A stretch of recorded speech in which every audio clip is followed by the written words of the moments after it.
जय श्री कृष्ण। राधे राधे। आइए सुनते हैं पुत्रदा एकादशी व्रत कथा। श्री युधिष्ठिर कहने लगे कि हे भगवान, मैंने श्रावण माह की कृष्ण पक्ष की कामिका एकादशी का सविस्तार वर्णन सुना। अब आप मुझे श्रावण शुक्ल एकादशी का क्या नाम है, व्रत करने की विधि तथा इसका महात्म्य कृपा करके कहिए। मधुसूदन कहने लगे कि इस एकादशी का नाम पुत्रदा एकादशी है। इस एकादशी को पवित्रा एकादशी भी कहा जाता है। पुत्रदा एकादशी व्रत करने वाले व्यक्ति को पूजा के बाद श्रावण पुत्रदा एकादशी व्रत की कथा जरूर सुननी चाहिए। ऐसा करने से व्रत पूर्ण होता है और मनोकामना पूरी होती है। अब आप शांति पूर्वक इसकी कथा सुनिए। इसके सुनने मात्र से ही वाजपेयी यज्ञ का फल मिलता है।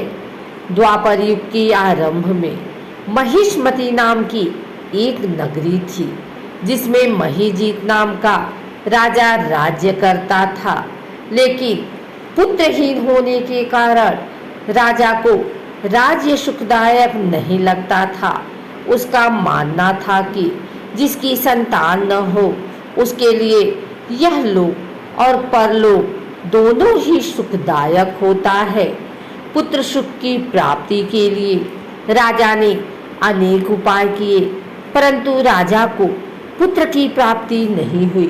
वृद्धावस्था आती देखकर राजा ने प्रजा के प्रतिनिधियों को बुलाया और कहा, हे प्रजाजनों, मेरे खजाने में अन्याय से उपार्जन किया हुआ धन नहीं है। न मैंने कभी देवताओं तथा ब्राह्मणों का धन छीना है। किसी दूसरे की धरोहर भी मैंने नहीं ली। प्रजा को पुत्र के समान पालता रहा।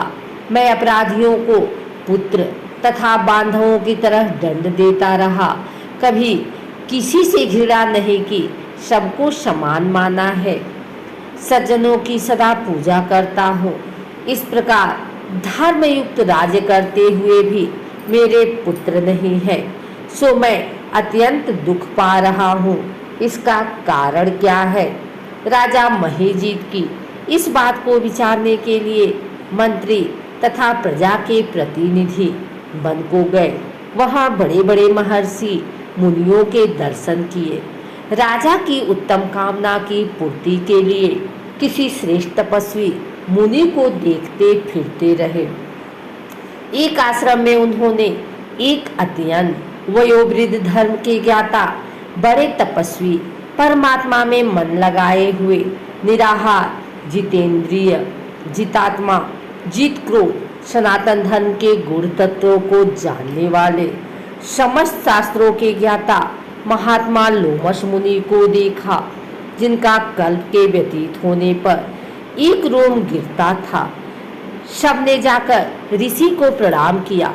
उन लोगों को देखकर मुनि ने पूछा कि आप लोग किस कारण से आए हैं?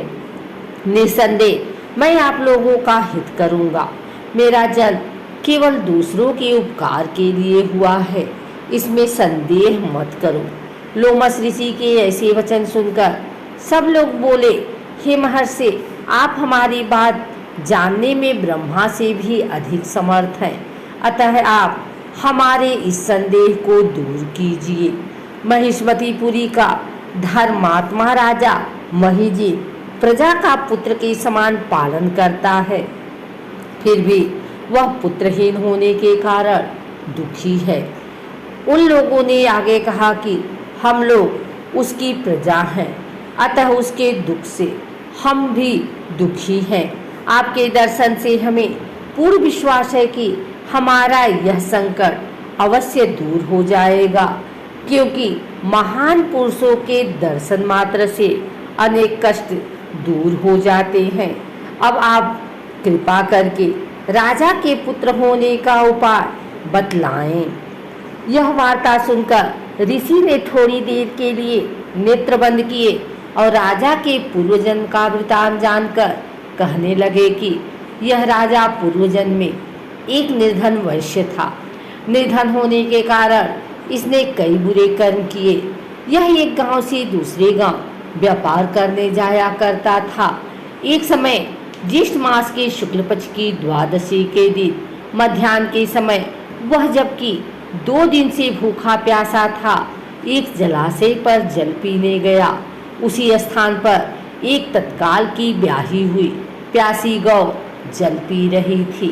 राजा ने उस प्यासी गाय को जल पीते हुए हटा दिया और स्वयं जल पीने लगा। इसीलिए राजा को यह दुख सहना पड़ा। एकादशी के दिन भूखा रहने से वह राजा हुआ और प्यासी गौ को जल पीते हुए हटाने के कारण पुत्र वियोग का दुख सहना पड़ा। ऐसा सुनकर सब लोग कहने लगे, हे ऋषि, शास्त्रों में पापों का प्रायश्चित भी है। अतः जिस प्रकार राजा का यह पाप नष्ट हो जाए, आप ऐसा उपाय बताएं। लोमस मुनि कहने लगे कि श्रावण शुक्ल पक्ष की एकादशी को, जिसे पुत्रदा एकादशी भी कहते हैं, तुम सब लोग व्रत करो और रात्रि को जागरण करो, तो इससे राजा का यह पूर्व जन्म का पाप अवश्य नष्ट हो जाएगा। साथ ही राजा को पुत्र की अवश्य प्राप्ति होगी।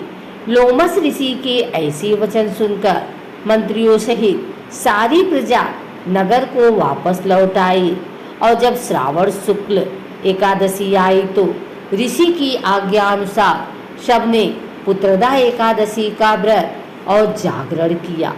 इसके पश्चात द्वादशी के दिन इसके पुण्य का फल राजा को दिया गया।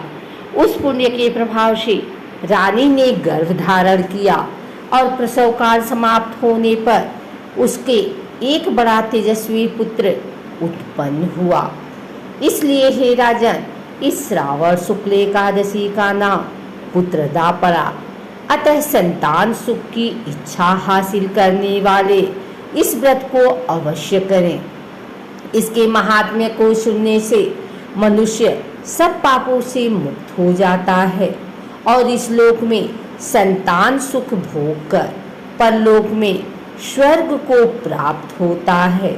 अगर आपको हमारी वीडियो अच्छी लगी हो तो इसे लाइक करें, कमेंट करें, शेयर करें। हमारे चैनल को सब्सक्राइब करके बेल नोटिफिकेशन ऑल पर सेट कर लें ताकि आगे आने वाली वीडियो सबसे पहले आप तक पहुंच सके। धन्यवाद।